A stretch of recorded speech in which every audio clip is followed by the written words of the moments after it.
Hello, I'm Al Anthony, and welcome to another edition of I Remember Radio. And today's episode is going to feature talking about the late great Helen Jones, who has many nicknames, and we'll be talking about in a little while. And accompanying us today, besides Mike Conard, who is on the controls and probably sleeping, is Helen's daughter, Linda. Okay, Linda, you ready to start with a story or Yes. Oh gosh, I'm just leaving it in your hands because that's as I was a little girl during that time while she was at KFXM in her early years from 64 to 67. And there I have a child's perspective, but I really wanted to hear what went on from your perspective in all that. Yeah, I remember you coming to the radio station, and I also remember coming to your house. Yes. I want to show you something that I ran across that Helen made for me.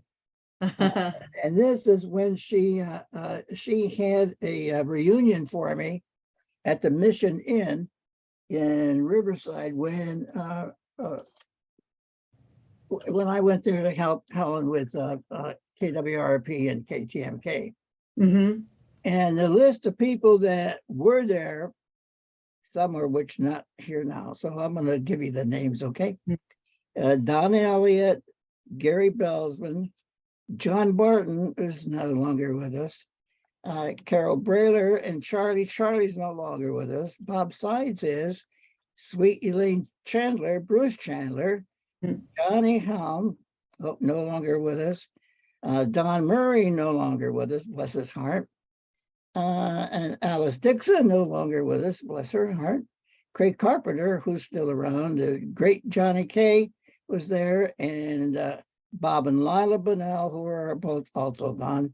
And last but not least is Helen Jones. And it was a wonderful party. And Helen pulled out all the stops and she invited everybody. There were more people there that didn't get to sign the register. But it was fun getting to her nicknames. But she had a way of getting things done, which I noticed you have that trait of hers too, because I see how many times you tried to reach me when I was away. I would only hope that I'm a little bit my mom's daughter. Yeah. Okay, well, one of them was Bulldozer. Yep. Whenever she decided she was going to do something, she just started after, and she would just go after it, and then nothing would keep her from attaining that goal. And she always got where she was going. Yep. And that's where we got Bulldozer from. And she was also sometimes during all that frustration, she would lose her temper pretty badly. And she'd let everybody know that she was unhappy with whatever was going on. And that's after Mount St. Helens. And so we attached that to her number of nicknames too. Mount St. Helens. And she thought it was good. Yeah. And she loved her nicknames. Loved them. Yeah. And there was another one. I can't even think of it right now. See what happens when you're 93 years old? I have to get up in the morning and look in the mirror and see if I know who I am. So, okay, how about another story? Oh, well, how about the early days? In 64, when she was hired on, Bob Bunnell, we were neighbors with Bob and Lila. And he said, why don't you come work for me? And she goes, what? What? But she was such a great salesperson, and she just dove in and took the bull by the horns, and loved it. And she was there from 64 to 67, and that's when we were running around like crazy in the radio station, stealing all your DJs donuts and having fun in the halls and stuff there at the Holiday Inn. But that was just such a dear time of her life. She loved it so much. I've got something here that was in that 2000 reunion, and it's a few paragraphs long, but it's her description, and she called it Remember When, Real Radio, KFXM, two Yeah. stories I will never forget. Well, I want to read you the first one. It's a little Sure. long, but it tells about Helen. Yeah. I had sold an 8-hour remote to Harris Company that was to be broadcast from a display window at Harris's department store in San Bernardino. Harris was promoting Stevens' exotic sheets in San Bernardino. Harris, and the window we set up was in a standalone window, about 20 feet long and 10 feet wide. The scene was set. 2 fake banana trees at each end of the window, and the theme was a safari. A lean-to was held up by 2 bamboo poles. The cover was a zebra striped sheet by Stevens. Under the so-called shade was a card table, 2 folding chairs with elephant rifles hanging on the chair, and DJ Barry Boyd, along with our animal trainer, Al Barnett. Al Barnett had bought the tiger from a zoo in Portland when he was a cub. Not Al, but the tiger. I added that. No, you were from Italy. Yeah. But by now, he was the size of a big German shepherd, and he had not been declawed or defanged. And we had a contest looking for a name for the tiger, and Jocko came out to be the winning name, so that was his name. Huh. Jocko was roaming the display window. Barry Boyd and Al Barnett were sitting at the table playing poker, real poker. Promoter for the Harris Company, Hazel Faith, had supplied them with drinks that looked like orange juice, but actually they were screwdrivers. I wasn't aware when I set up this event that Harry Boyd was scared to death of the tiger. Jocko roamed our studios without a leash, and we know Adam J. Demaray was allergic to him and would break out in a rash. But gutsy little Barry Boyd, the Fred Astaire of radio, the DJ that set records for broadcasting the longest without sleeping, set records for broadcasting the longest time from a Mustang car.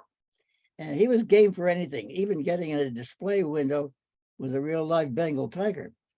Al and Barry were intent on their game. Jocko was pawing away at one of the banana trees until he got bored. Then he'd saunter towards the other end of the window, having to pass the table. Jocko knew Barry was afraid of him and decided to have a little fun. Barry was trying to concentrate on his cards, but he kept looking out of the corner of his eye to see where Jocko was. You could tell he was anxious, for he was chewing gum a mile a minute. Jocko, so cool, gave no indication on what he was going to do, but he just got to the table, would lunge under the table and start chewing on Barry's legs. But hard in the tiger's mind, however, he was just playing. What a show. Cards went flying as well as chips, drinks were spilled. Al Barnett would give Jocko a couple of whacks with a short rubber hose, and the tiger would go on his merry little way to the other end of the display window and play around with the other banana tree. Same routine continued through the entire 8 hours. Jocko never missed a hit, and Barry was frozen in fear throughout the entire remote. The window was surrounded by people at least 20 deep. Tears were running down the cheeks of the promoter. Laughing, she said, either this is one of the best actors I've ever seen, or he is scared to death of that tiger. Of course, the event was a huge success. And of course, it was because Helen put it together. Yeah. We went skiing a lot. Uh-huh. For a couple of reasons. One, because you guys had the cabin in Running Springs. Right. And that was just only a mile from the ski resort there. Right. And so she would always invite us to go up there and try to entice us with her famous chili. Oh yeah. That was the Christmas special every year. It was her chili. Uh-huh. Yeah, so we would go up there, and then we'd go skiing over at the little ski area there. But it's a pretty good skiing area.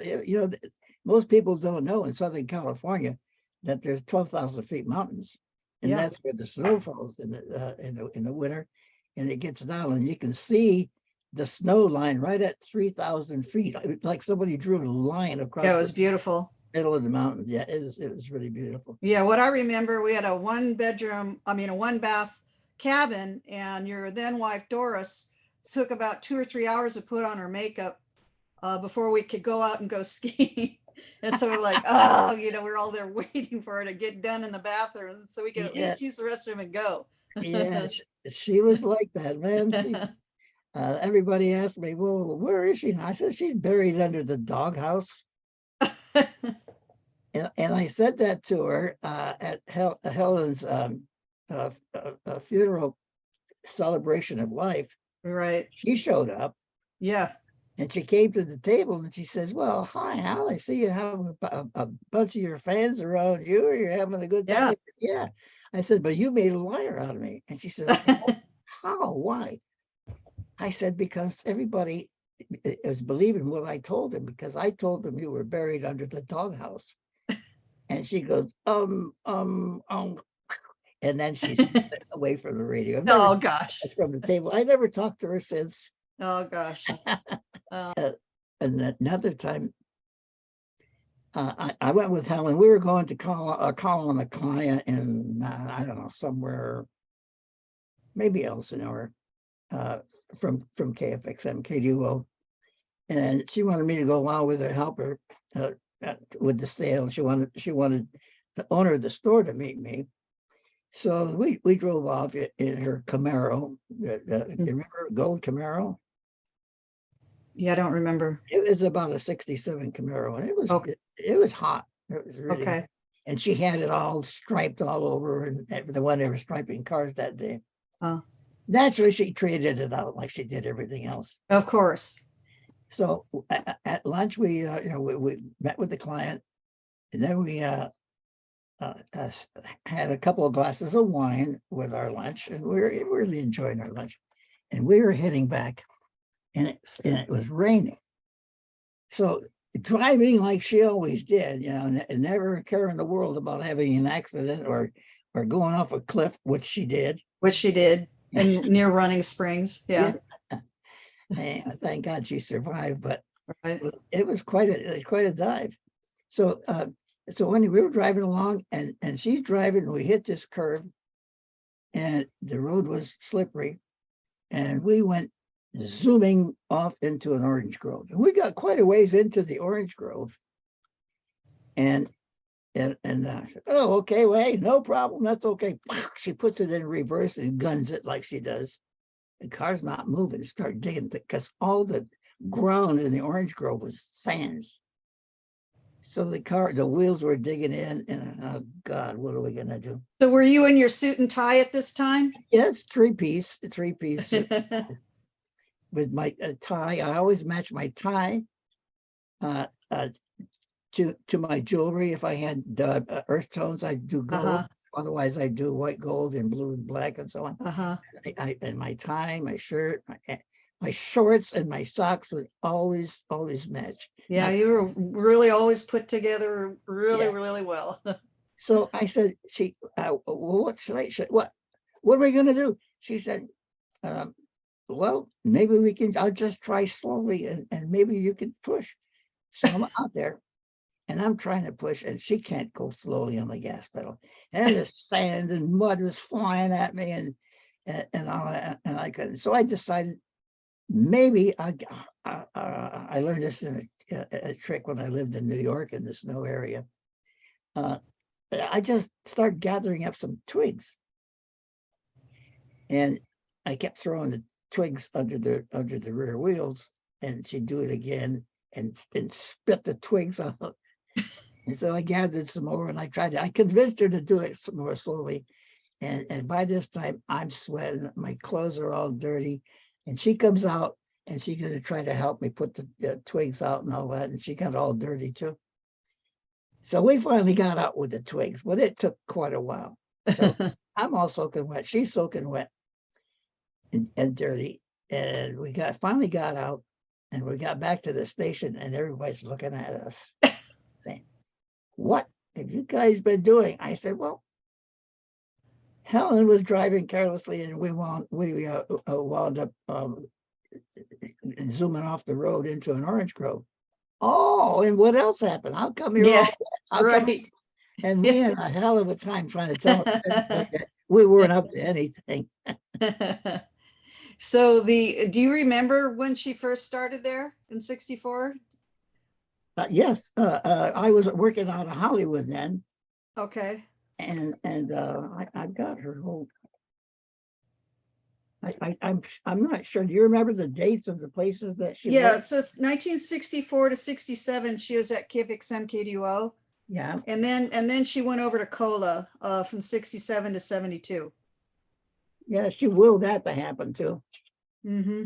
And you wanna tell us about how she got the name and what she changed at the station? Sure. Well, I'll just read what she wrote on her resume. It said for KOLA Radio, station manager, sales manager, promotions director, was hired to build. I was hired to build a financially troubled radio station. And within 5 years, I took the station, then called KFMW, from an 18-hour mono to a 24-hour stereo without any funds. I enticed the engineer with perks to build the stereo. I don't know if that was Don Elliott. I don't know who the engineer was. No, he wasn't. He was Okay. he was somebody from KRLA. She had some good Okay. things there too. Okay. I said move the station 2 times, filed on the call letters of KOLA, working with the FCC, the Maritime Administration, U.S. Coast Guard. I had the calls signed, the call letters from this ship removed from dry dock and into that was in the James River Reserve, and she was able then to purchase the KOLA call letters from that ship.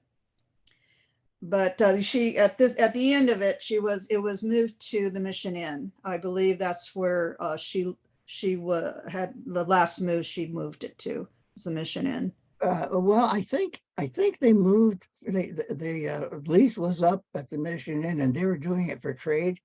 Uh-huh. And she was kind of asked to leave because the lease was up and they were Okay. advertising. Okay. So she found another motel in Riverside that had some pretty good space for her. So Okay. they moved the radio station to that place, and I see. that's where it was. Prior to that, KFMW was in a house. Was in a pretty big Yes, house in Riverside. I remember that near downtown Yeah, Riverside. yeah, Right. It was an old rundown home with a big porch. yeah, yeah. Yeah. So in those early years, one thing that Mom, she worked so doggone hard. She got an award at the end of the first year. It was a trophy, and it said to the best saleswoman of the year, and it had like the winged angel and stuff. And she goes, "What the hell? I am the best male and female salesperson of the year." And she just chapped her hide like no. But later on, she said that's a prize. She just adored it after a while. But boy, when she got that award, she was so upset because Well, she goes, "I just outsold all the men and worked harder than all the yeah, men." yeah. Well, later on, she was awarded from. I'm not sure. Oh, it was some kind of a women in broadcasting Yes, yes, organization. She had the award there, the best salesperson, yes. best saleswoman. Person, yeah. Oh, best woman or person? I can't remember, but it was payback time. Yeah. So I remember one of the other nicknames she had. She was just when she went after a client, she'd get him, and nobody was very much competition in the sales department except for Helen. She was really, really, really competitive. Yes, very much so. She'd go after anything. If somebody Yeah. said it was their account anyway, she said, "Well, I was there to see him yesterday, and he's buying advertising from me now." And so that's where Bill Bellman, who's the crusty oldest sales guy there in every way, and he'd say that Save the Bones. He's the one that gave her the nickname Save the Oh, Bones. I didn't know that. Okay. Yeah, he'd go up and down the aisle every once in a while when she was at earshot, and he'd say, "Save the bones for Helen Jones." I was wondering where that came from. Oh, that's Yeah, awesome. yeah, because she just pick all the meat off and leave the bones. Yeah, that's awesome. Yeah, well, she definitely felt like she made a difference in helping to break the glass ceiling in the Inland Empire for women during that era, just because there weren't that many women in that field at the time. And in LA County and in Orange County, Hmm. because at the other stations that she worked, you have a resume there. I don't Yeah, hear. I do. Do you want me to read you any of it? I do have the resume in front of me. Yeah, okay. I've got it here, but go ahead. Okay, so from 64 to 67, KFM, KFXM, KDUO, 67 to 72, KOLA Radio, which was KFMW, 72 to 76, KNOB, which was an Anaheim station. And then she was in real estate from 77 to 79 at Walker and Lee, and back again to KFXM, KDUO from 79 to 87, and then to K-Ocean from 87 to 91. And Mars Radio 91 to 92, Casey K-Bon 92 to just 1 year. And then she was in King Video Cable Company from that point and until present, which was, I don't have a date what present was at this time. But definitely KFXM was her pinnacle, her highlight and greatest. Oh, yeah.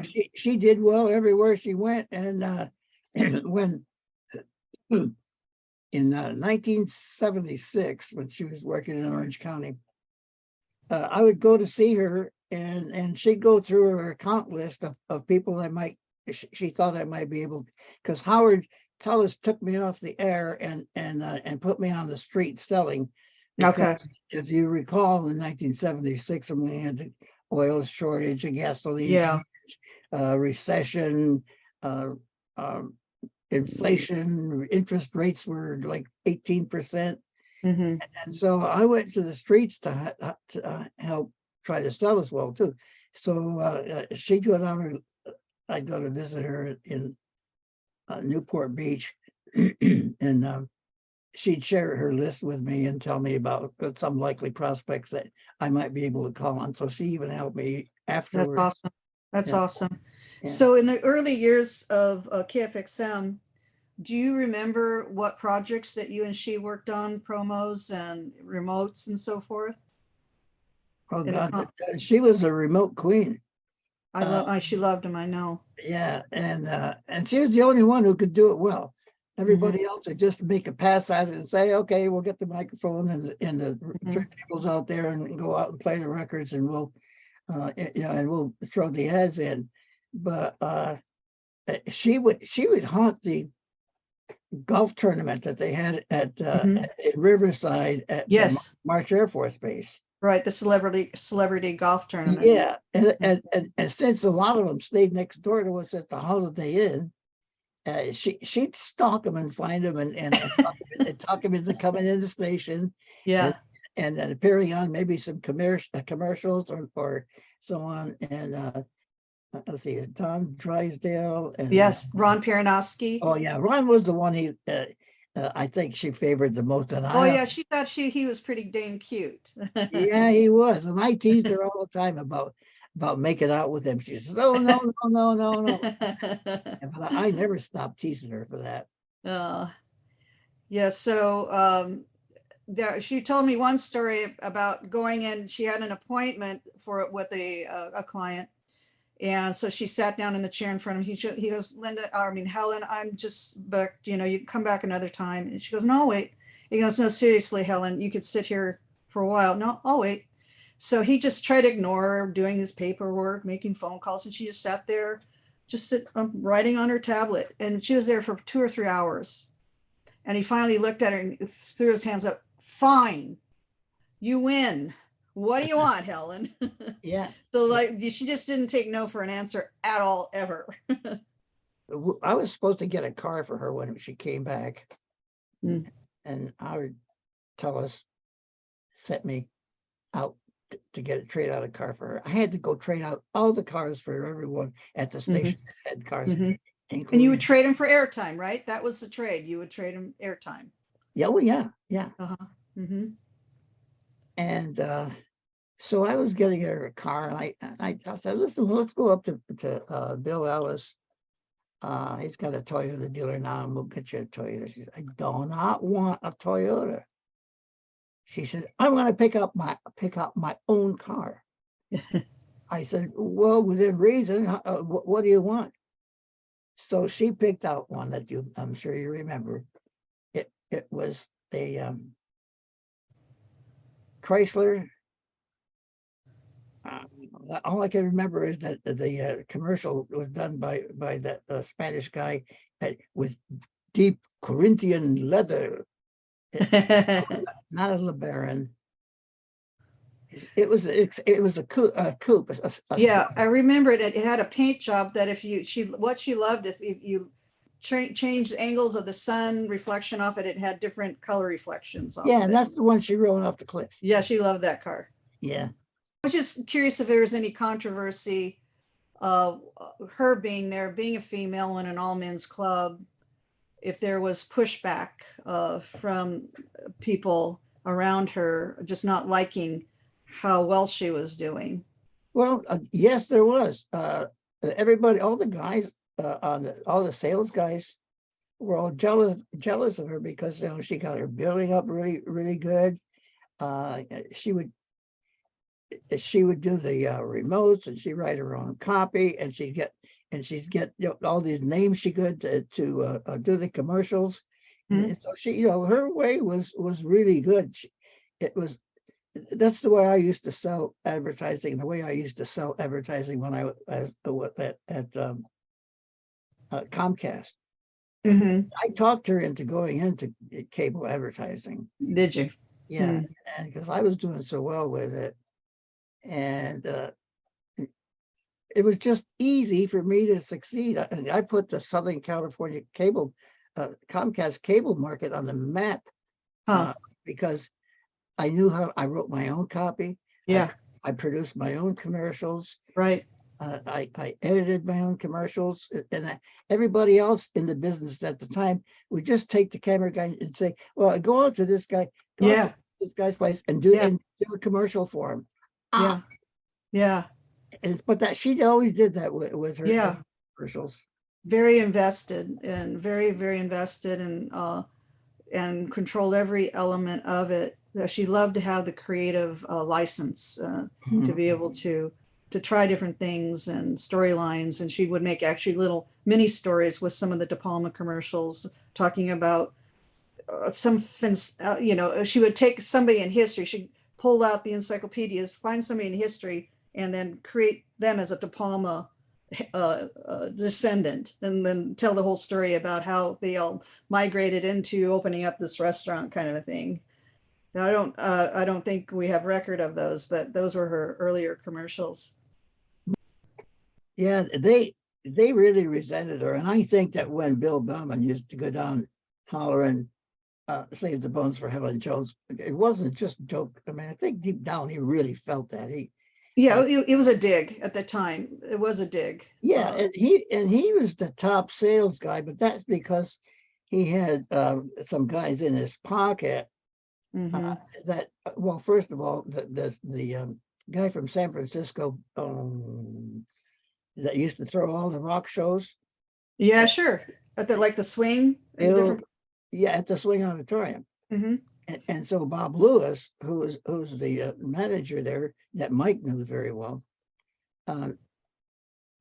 he always called Bill, and no matter whether we were top in ratings or not or whatever, he'd always give Bill the biggest part of the budget. And so, but we always would send our disc jockeys there, and they liked being there hosting the shows, and they got paid. So it was a win-win for everybody. But those people he had in his pocket were locked, and he and Helen would go nose to nose a lot of times.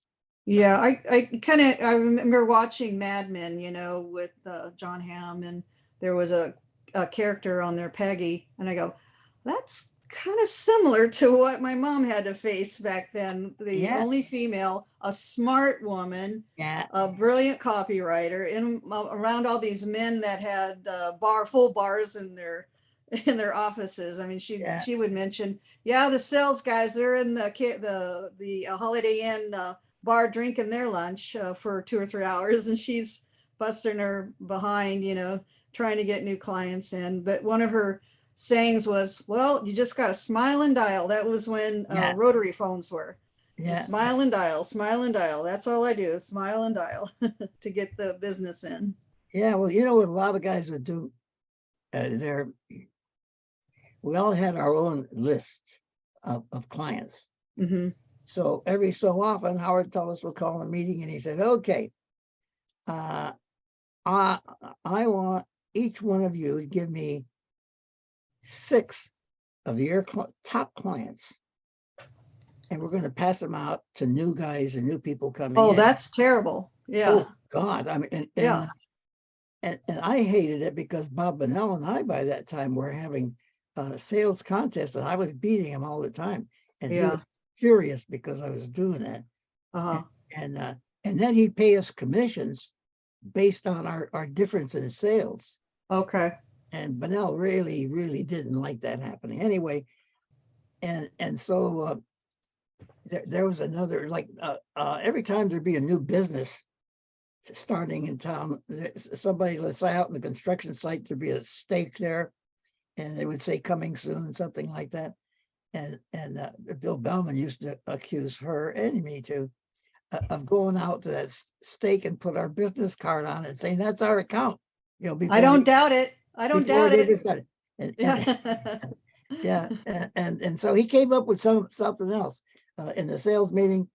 Uh, he'd say, I hear Helen, here I hear you called on my account, so and so. She said, yeah, and he said he hadn't been on the air in a long time. And he said, yes, but that's my account. You got to stay away from her. She said, no, I don't. So I made a rule that if you hadn't been to see your account or hadn't made obvious attempt in 90 days to go get that account back on the air, then it's wide open. Okay. Yeah. So Bill used to get really pissed about that because he likes hanging on to these people. Yeah. Yeah. Because he was there from like KRNO days way back in Hmm. early days when he was Polka Willie on Hmm. on the station in Colton. So he came up with another line. He says, yeah, he says, you guys, you and Helen, you're both alike. He said, you're like Sherwin-Williams, you covered the earth. Company, that commercial. Yeah. Yeah. Yeah. Yeah. Yeah, and so they came up with that one. Well, that's a backhanded compliment, I think. Yeah, yeah. You Yes, were doing? yes. Uh-huh. You can't see it, but I have that same um, that same trophy, but the You win. do. Yeah, You do. for winning the Pulse ratings in 1960, February 1966, I think it was. Oh, that's June awesome. 66. That's awesome. Huh.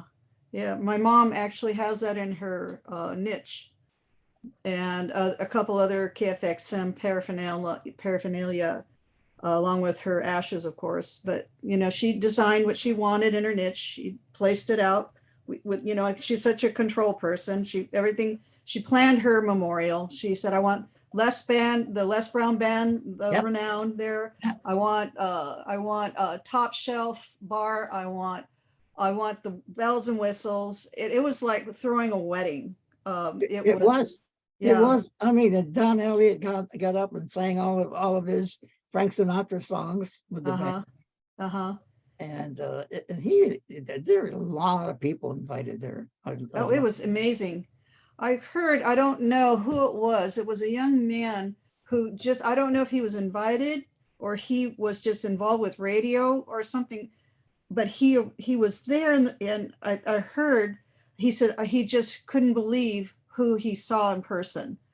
He said, there's Al Anthony, there's this guy, there's this guy, there's this guy, all these heroes and icons of radio all in one room. He just was so floored. Yeah, I know who that was. That was a disc jockey, a new disc jockey that was on the K Frog.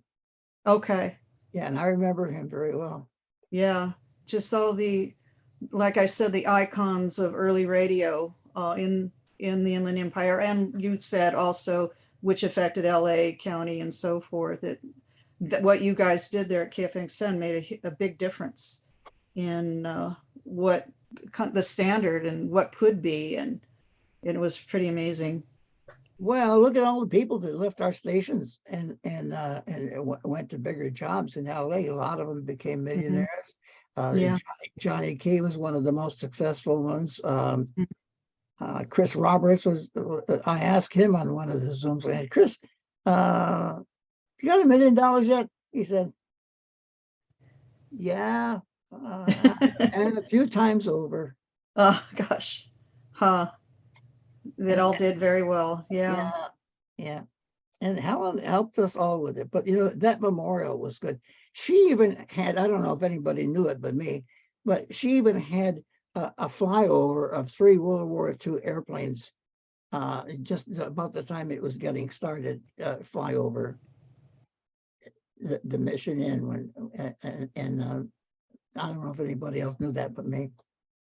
You know what? I did not know that. So she arranged a flyover Yeah, yeah, for when the memorial began? yes. I, Oh my I gosh. think it was probably something through March Air Force Base. And what flew over exactly again? Because you were breaking up. Three fighters. I can't remember what they were, but like Wow. F-84 and F-51, and the 3 different fighters. Did you step out to see it, or did you just know it was going to I happen? saw it when I was outside in the little dining area they had outside. Sure. Okay. Wow. Wow, that's pretty neat. Yeah, it was. Huh. She just had it put together. It was just really something. Yeah, she said it. She was having more fun planning her death than she's had as far as living for the last 7 years. Well, she had a ball Yeah.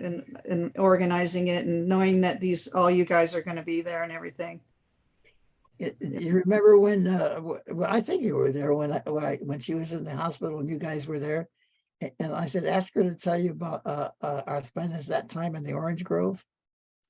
This is the first time I remember hearing about the Orange Grove. That's pretty neat. Yeah, and she wouldn't really tell anybody about it. Maybe it was a little embarrassing. I don't know. Yeah. But she wasn't one to embarrass very easily. She just went full of life and took chances, and like I said, didn't really take no for an answer. It didn't phase her. The no never ever phased her, because she knew she was going to make it happen one way or another. That's that's just her approach to life. And I mentioned that she wrote her book,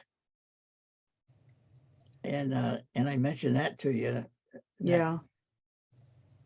That you said that she didn't mention you kids. I think we got a few pages, but the rest of the book was about radio. Okay, My sister would laugh. She goes, well, we were mentioned, but the whole rest of it was her journey on radio. And so good for you, Mom. This is what you wanted to do. We're all okay with that. And then we kind of smiled that her niche did not include any family members. It was all KFXM paraphernalia with her ashes.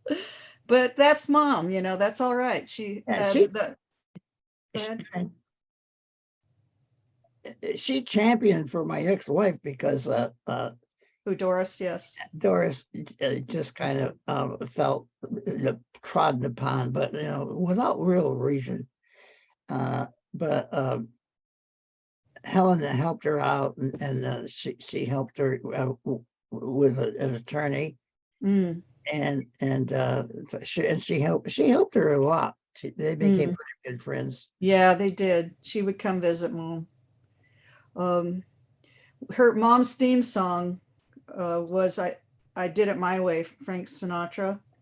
those word for word, she'd sing it all the time. She said, this is me, this is my song. And that's why she said, I want it played at my memorial, but I want you to turn it up to 10. I want you to blast those stained glass windows out and make the whole place vibrate. And so that's what we did. And everything was vibrating and people were going, turn it down. I said, nope, turn it up. She wanted it turned up all the way, you know. Yeah, that was her. Yeah, she, as far as spitting out the bones and taking on life and all that she faced, but she did it. She has no regrets. She did it her way, the way she wanted it done. Yeah, Don Barrett was there too. That was one of the guys that the DJ was impressed with meeting. You know, he wrote the book about LA radio people and the ongoing column for several years. And it was important to have him there. It was good. Awesome. So it just was. I enjoy talking about her, and I enjoy the memories of her. And I know you guys must miss her terribly. Terribly, yes. Yeah, she was my hero. And I just hope to have, like I said earlier, a little bit of her as far as unction and persistence and can-do attitude. I hope that genetically that would be more and more what I would take on in my life, because what I've seen about you trying to put this Zoom together, I think that you're getting there really well. We're riding in a car one time with my older cousin. My brother was about 4 or 5 at the time, and there's a fly that landed on the window, and he looked over it and told my cousin, "My mom can do that. My mom can fly." Because he all in his brain, she was Superwoman, and she could do anything. Well, time flies when you're having fun, and I enjoyed it. I really enjoyed it. Yeah, it's awesome seeing you. And I'm glad we got together, and I hope we can do it again if we think of some more stuff Yes. that we can toss out. Yeah, that would be fabulous. Anytime you want to, I'm down. I'm down for it. Enjoyed it. Okay, take care. Right, would take care. Thank you. Thank you, Mike, very much for making this all happen. Hi, everybody at KFXM, especially old Helen Jones.